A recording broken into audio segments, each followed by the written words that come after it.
મરીદનો share છે કે બસ દુર્દશાનો એટલો આભાર હોય છે કે બસ દુર્દશાનો એટલો આભાર હોય છે, જેને મળવું એ મુજથી સમજદાર હોય છે।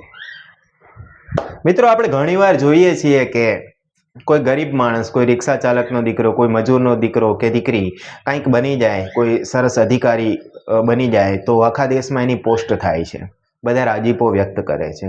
એ સારી વાત છે કે રાજીપો વ્યક્ત કરે, પણ પ્રશ્ન એ છે કે ખરેખર એ રાજીપો હોય છે?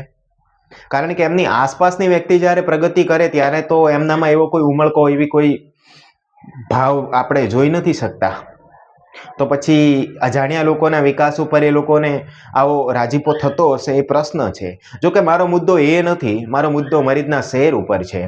પણ જ્યારે કોઈ આવડતવાળી વ્યક્તિ, કોઈ મહેનતુ વ્યક્તિ જ્યારે એમ કહે, ફરિયાદ કરી નાખે ભૂલે ચૂકે પણ કે મને મારી મહેનત પ્રમાણે નથી મળ્યું, કે મારે અભાવ છે, કે મને મારી લાયકાત પ્રમાણે નથી મળ્યું, ત્યારે છે ને લોકો સલાહ આપવા આવી જાય। મરીજે કહ્યું ને કે જેને મળો એ મુજથી સમજદાર હોય છે।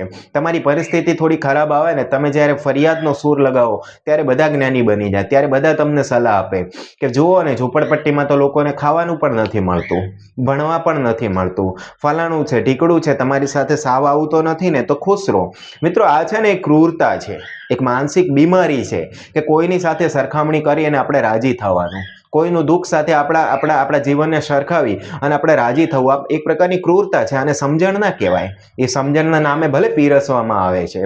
અને પછી બીજી હકીકત પણ લોકો, બીજું આખું ચિત્ર પણ નથી જોતા। લોકો કોઈ પણ મહેનતુ માણસને, આવડત હોય એવા માણસને અભાવને, એની ફરિયાદને ઢાંકી દેવા માટે એમ કહેતા હોય કે જુઓ ને, દુનિયામાં તો લોકો ફૂટપાથ ઉપર પણ જીવે છે, ઝૂંપડપટ્ટીમાં પણ જીવે છે, ત્યાં એમને ભણવા, ખાવા, પીવા કશું નથી મળતું। પણ તો પછી ઝૂંપડપટ્ટીનું એક બીજું પણ ચિત્ર છે। એ ઝૂંપડપટ્ટીમાં સાંજ પડે માણસ આખા દિવસની કમાણીનો દારૂ પી જાય છે। એ ઝૂંપડપટ્ટીમાં દીકરા દીકરી વચ્ચે ભેદભાવ થાય છે। એ ઝૂંપડપટ્ટીમાં નાની નાની દીકરીઓ ઉપર અત્યાચાર થાય છે।